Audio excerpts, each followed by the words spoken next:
Good evening, or whatever time it happens to be where you are.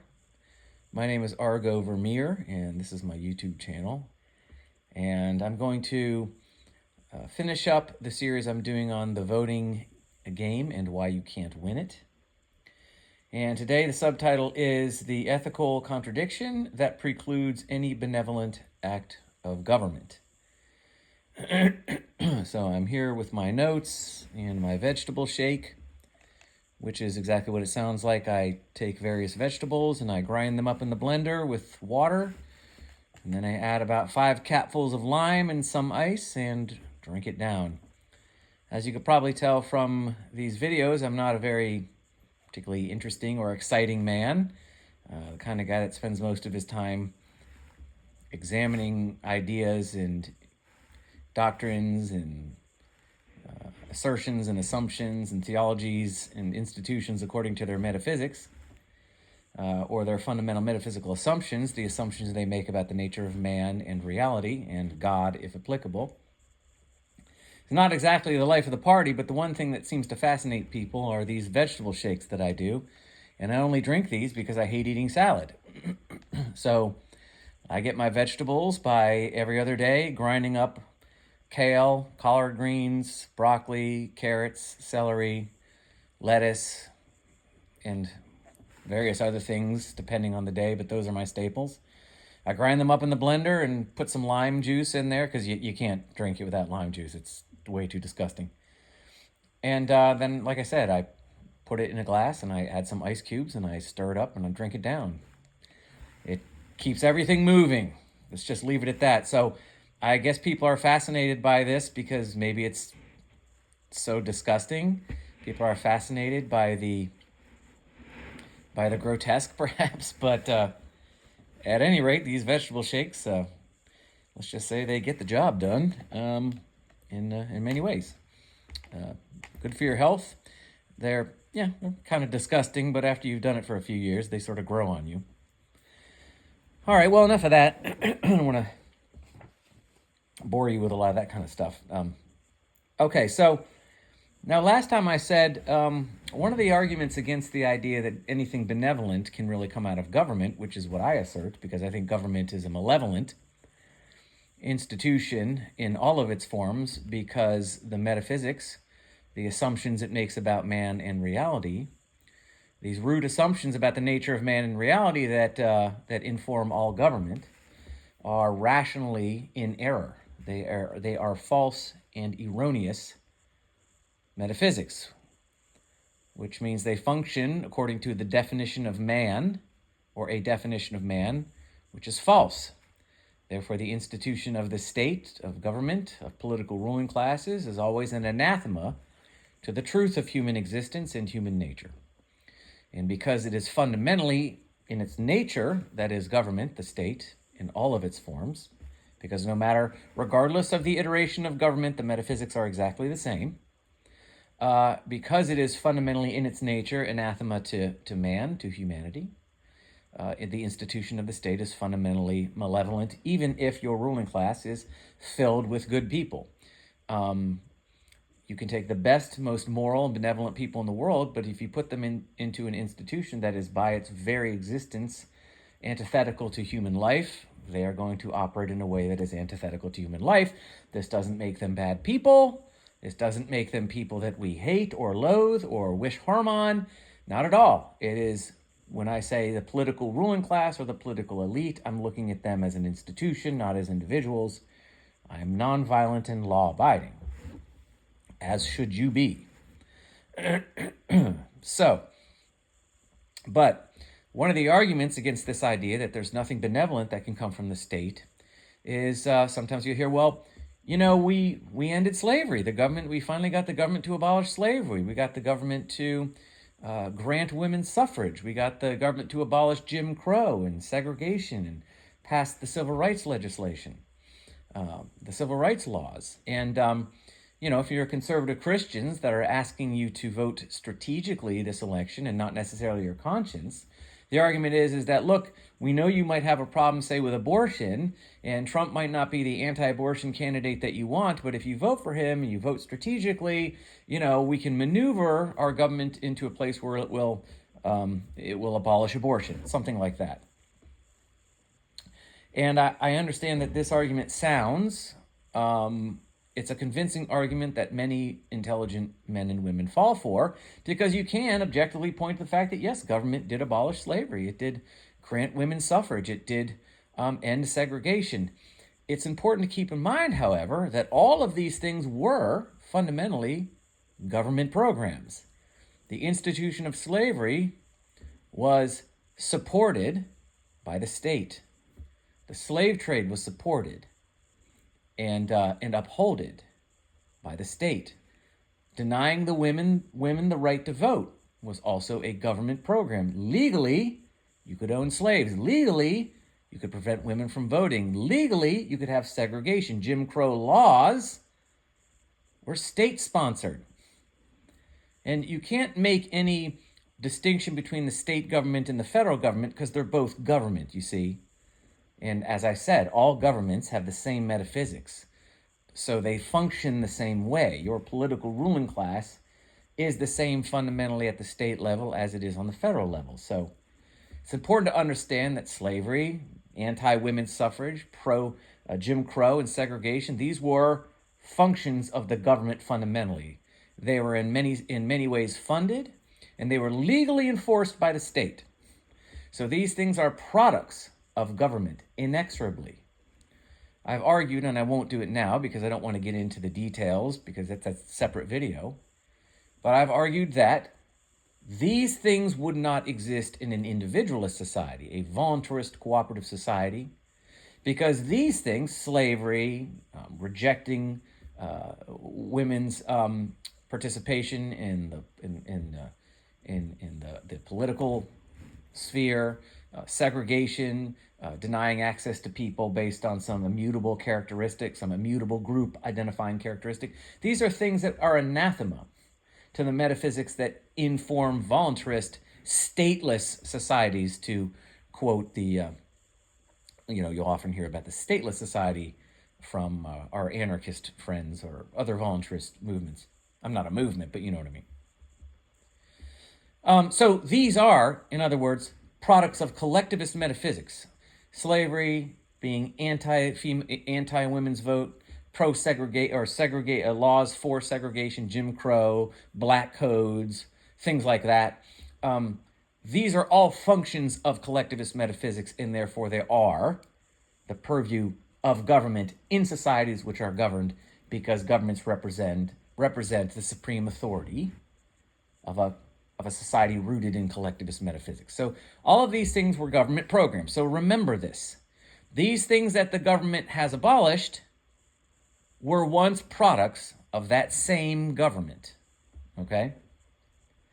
So I want to, I flirted with libertarianism for a while, capital L, libertarianism, like the political party. But when I finally left, after a very short while, I realized there was something that didn't make sense about the libertarian movement, because a very major aspect of the libertarian political movement and political party is small government. It always struck me as a little bit oxymoronic that in order for them to usher in a small government, you had to elect them to positions of political power. So in other words, it struck me as being a little bit contradictory and oxymoronic to say that by the power of their political office, they would reduce the size of government. In other words, by the power of government, these libertarians were planning on reducing the power and the size of government. This was a circular reasoning, almost like a tautological kind of logic, which of course is a false logic.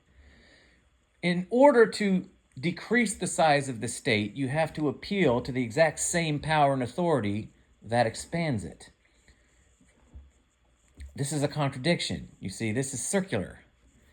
And so I quickly got out of the Libertarian Party because I recognized this was a fundamental contradiction. The only way they could reduce the size of government was by the power of the government, which, by the way, was the exact same power that grew government. So any changes, any reduction in the size of government that the libertarians were able to affect was always going to be temporary, because the nature of government, number one, because to reduce the size of government by holding government office was a contradiction and a redundancy. So that's going to limit the efficacy of the idea that they're going to limit government. It's going to make it, and the very nature of government is to expand. I've said before, government left on its own, it will inevitably, because it's a function of its nature, to evolve into tyranny and then totalitarianism. So I realized the libertarians weren't really going to stop anything, and that all I was doing was supporting this sort of circular political reasoning, this sort of tautological logic of the libertarian movement. And I realized that there is no compromise. There is no such thing as a small government. You can either be a collectivist and support collectivist institutions, which inevitably will destroy humanity and human society, or you can reject a government. There was no way to synthesize freedom in the state, in other words. You either have to be a voluntarist, or you have to be a totalitarianist. There's no middle ground, and there is no magic synthesis of collectivist and metaphysics with individualist ethics to get some kind of government that's going to promote the idea of a free and independent society. This is mutually exclusive, because these ideas function off of entirely mutually exclusive assumptions about the nature of man. So it's just not possible. It's hope over reason. The idea that you can have a libertarian party that's going to reduce the size of government, the idea that the Constitution, ensured that we could actually have this completely collectivist, totalitarian-based institution, and yet somehow from this create this utopia of classical liberalism and freedom and independence and individuality and private property, and it's all nonsense. It's all a contradiction. But the reason why people fall for it is because they don't examine the metaphysics. They don't examine the root assumptions that government makes about the nature of man in reality. In other words, they don't really examine the question and the answer. They don't ask the question to find the answers. Why must man be governed? Why does government exist at all? What is its utility? Why is it necessary? That's the only real interesting question as far as I'm concerned when we talk about politics. Why must we have government? Because that is a metaphysical question, and that's really where the truth is found. So with the libertarians, I was like, this doesn't make any sense. By the power of the state, you're going to decrease the power of the state? This is circular. You're appealing to the same power which grew the state to now reduce it. So the power that you assert to reduce the size of government is just an affirmation of the right of government to expand. It's a contradiction. You say you're appealing to the same power to reduce it as was used to expand it, so your reduction is just an affirmation that it was right and good and proper that it be expanded. I will warn you, you're going to have to think. This is where I start to gravitate into areas that most people are not, for whatever reason, capable of accessing. And it's just logic, and I'm not trying to belittle my audience or come across as arrogant, but you are going to have your thinking cap on here, because this is where things get a little bit complicated, and you need to be able to follow my reasoning. The points I'm making are rational, but I'm fairly sure that you haven't thought about these things in this way, and so this is going to be maybe new to you, and so it's going to strike you as odd and strange and complex, and you may need to think about it. There's no way of saying that you're incapable of thinking about it this way, but it's going to require some work and time and effort, and that's just the way it is when we're dealing with when we are venturing into the realm of the metaphysical and boiling everything down into concepts which we're boiling everything down into its fundamentals, where we have to examine whether these fundamentals are conceptually consistent or not, it can get both metaphysically and epistemologically complicated. So you do have to have your thinking cap on. So, but anyway, the libertarians, I noticed, were appealing to the exact same power that expanded government to also reduce it, making the reduction of government just an affirmation of the power that expanded it, okay? That expanded it. So, again, I know this is going to sound confusing. This is complex thinking, but just think about it. I had to think about it too. It took me many, many years. So let me give you this example. If a slave master declares, I have decided to free my slaves, I realize that it is a great immorality to enslave my fellow man. And so I shall free these slaves of mine, and I vow never to enslave them or anyone again. Here, see, I shall decree it thus, and formalize it in writing, and I will sign my name to it, and seal it with my official seal. So, a slave master says this: I've decided I'm going to free my slaves, and I'll never enslave anyone again, and I'm going to decree it, and I'm going to formalize it in writing, and I'm going to sign it and seal it. Okay, this is what the slave master says. So if the slave master declares this, how do we react? What do we do? How should we react? Well, we commend him, of course. Obviously, we applaud, excuse me, we applaud and praise him for his wisdom and his good deeds, as we should. Rightly so, we applaud and praise the slave master for realizing this is bad and freeing his slaves. We applaud and praise him. So great. But now let's suppose that the slave master's not done. He further goes on, and he declares this as well. He says, I realize that since I am the arbiter of morality and in charge ultimately and for all practical purposes of defining that which is ethical and that which is not, and the sole and true authority in the land on these matters, then I must uphold that which I now or at any time understand to be right and good and true. Okay? So he adds, let me say it again. He adds this. He says, I realize that since I am the arbiter of morality and in charge ultimately and for all practical purposes of defining that which is ethical and that which is not, and that I am the sole and true authority in the land on these matters, and therefore I must uphold that which I now or at any time understand to be right and good and true. He adds this. Now what do we do? Shall we still commend him? Do we still praise him? What do you think? Of course we don't, because this changes everything. Do you see why? Do you see the rank yet implicit contradiction in the slave master's declaration? Do you see that the slave master, by declaring himself the sole and true and thus only legitimate ethical authority, meaning not only to define ethics but to enforce them, in the land, he has now appealed to the same power he possessed to enslave men as the means by which he shall free them. He is the sole ethical authority. It was in the land. He is the sole, therefore, practical authority. So it was by his power to enslave men that he is appealing to freeing them. He's appealing to the same power.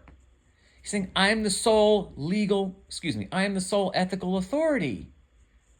And therefore, I am the arbiter of what is good and true and right. And therefore, I have decided to free the slaves. But do you understand? He's appealing to the same power which enslaved them in the first place. This is circular. This is redundant.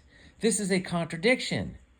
This justifies the fact that he enslaved them in the first place. His freeing the slaves justifies his initial enslaving of them. And so therefore, why can we not imagine that at some point he may choose to do it again? It might be in a different form. It might be not as acute, but nevertheless, he reserves the right to enslave men based on his appeal to the power to free them. Okay? So the freeing of the slaves is only benevolent when we consider the authority which is doing it and what it considers itself. Okay? So his idea, this slave master's idea, is that there is no greater ethical authority than he. He is the arbiter of the ethical and the true. And there is none to any degree and real and fundamental practicality above him. Thus, the power and authority by which he frees men, he also enslaves them or enslaved them. And this is the moral hypocrisy that prevents the state from doing anything actually benevolent, because that's what the state represents, the sole ethical authority to define what is true and just and right and good in the land. And I already know what you're saying. You're appealing to a higher authority, but there's God. I already know where you're going. It's a false argument, my friend. It's a false belief. I already know where you're going. But God has ordained, God has declared. The divine has said all men are created equal. The divine has declared that all men are under the law and obligated to the law of the land. No. That is a false reasoning that, when you examine it, really unfortunately does fail. I know where you're going and I know why you're thinking that, but it's unfortunately, it doesn't work, and I'm going to explain why. But anyway, so what I was saying before is that's the moral hypocrisy. And it's played, this hypocrisy, in a way that's just clever enough to fool the masses into thinking that the slave master and his freeing the slaves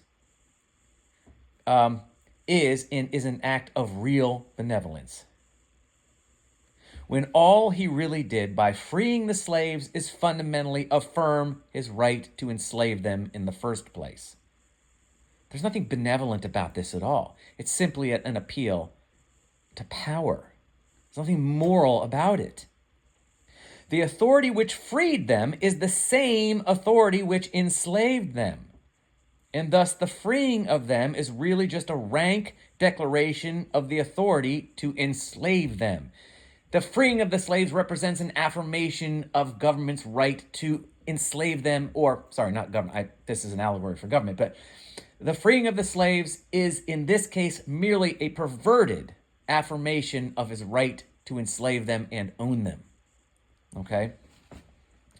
But this is the government.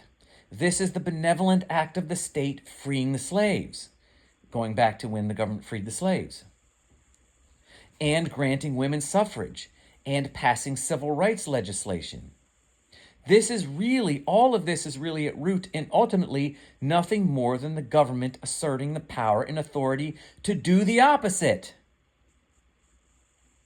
Since it was by the power and authority of that same government that blacks were enslaved, women were denied the vote, and social economic segregation was established in the first place.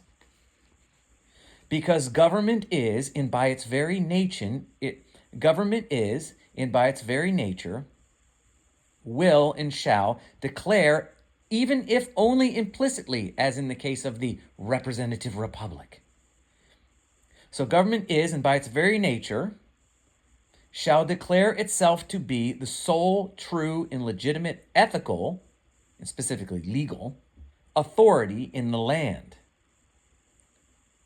That's exactly what it is. And that's exactly the role that government plays, period, full stop. It is, in the land, the only true and legitimate ethical authority is the state, is government, is your political ruling elite. Now, you can talk about there being a higher authority or a higher power all you want, that is merely academic fundamentally. In all practicality, it's irrelevant. For all practical, real, relevant purposes, there is no higher authority than your government, period. You see, you need to understand that the government is a product of collectivist metaphysics, period, full stop, all of them. There is no such thing as a political ruling class according to the metaphysics of individualism. Individualism cannot recognize the existence of a political ruling authority. That's not how individualist metaphysics go. That is anathema. So, the government is always and absolutely a product of collectivist metaphysics. What does this mean? Now, if you want a fuller tutorial on this, I have other videos on this channel which you can listen to where I go into much more detail about this. But government, as a product of collectivist metaphysics that collectivizes humanity, acts as the incarnation of a collective ideal. This is what the government represents. The institution of the state, the political ruling elite, represent the incarnation of a collective ideal. It is the group identity which fundamentally informs and gives relevance and meaning to the individuals of the masses which are governed. The collective peoples, the collectivized peoples. So this collective ideal can be the race, it can be the working class, it can just have a broad label. We can just call it the people. It can be members of the church. It can be almost anything. But the collective ideal, so that group identity that fundamentally informs and gives relevance and meaning to the individuals of the masses, the collectivized peoples, can be anything. Again, it can be the race, it can be the class, it can be the believers in the church. It can just be the people, capital P. But there's a collective ideal which grants a collective identity to the masses, which are thus governed by the state. The collective ideal, you see, is utterly abstract and transcendent. The whole of it's absolute, it's infinite, it's abstract, and it is transcendent, okay? Therefore, the whole of the meaning, power, and relevancy of this collective ideal is only found in the state, in the institutions of the ruling class. That's where this otherwise abstract, ethereal, entirely subjective, transcendent collective ideal finds its actual praxis, its relevance, its power, and its meaning, only in the state. So the collective ideal, you could say, represents God. So this is the way it works for government. You can appeal to whatever religion you want to, but under the auspices of the government, of the state, of a political ruling class, it rules in the interest of a fundamentally, at root, collective ideal. This collective ideal is God. This transcendent, absolute, abstract group identity, this is God. And the state is the relevant, practical incarnation of this collective ideal, which means that for all relevant and practical purposes, the state, the government, the ruling class, is God. Do you understand? For all practical, relevant, intents, and purposes, the state is God. There is no higher authority. It is the only metaphysical, epistemological, and ethical authority in the land, period. Full stop. There is none higher. And this is the case when you examine the collectivist metaphysics, regardless of however many protestations you might have going on in your mind. This is what government is, and these are the metaphysics. It is God to you, the masses. There is no higher authority in the land. Thus, the power to make slaves is the power to free them. And thus, the reverse is also true. The power to free them is thus the power to enslave them. The power to give women the vote is the power to take it away, and vice versa. The power to end segregation is the power to segregate, and vice versa. You see? There is no benevolent act of government possible as far as you and I and the rest of the governed masses are concerned. All acts of government, no matter how benevolent they may appear, are merely expressions and assertions of its self-proclaimed ownership of us, ownership of our minds, bodies, and our property. Absolutely, okay? So there is no real benevolent act of government possible. It's always an expression of the government's power to own and compel the masses, okay? So this is the argument I make for those who suggest that no, government can do something benevolent, and ultimately, if we do vote strategically, well then, maybe we can get the government to abolish abortion, just like it abolished slavery or something. It just doesn't work like this. Those things will never truly be abolished. Moral evil will never truly be abolished in societies until they become voluntarist, until they operate according to the metaphysics of individualism, until they operate according to metaphysics which affirm the nature of man, not reject it, the true nature of man. So that is all I want to say, and that is the end of that series. I hope it was educational and or interesting to you. Yeah, that's about it. I suppose I will, best wishes to everybody. I love and adore anybody who has given me their time and attention. And I will talk at you later. All right, take care. Bye.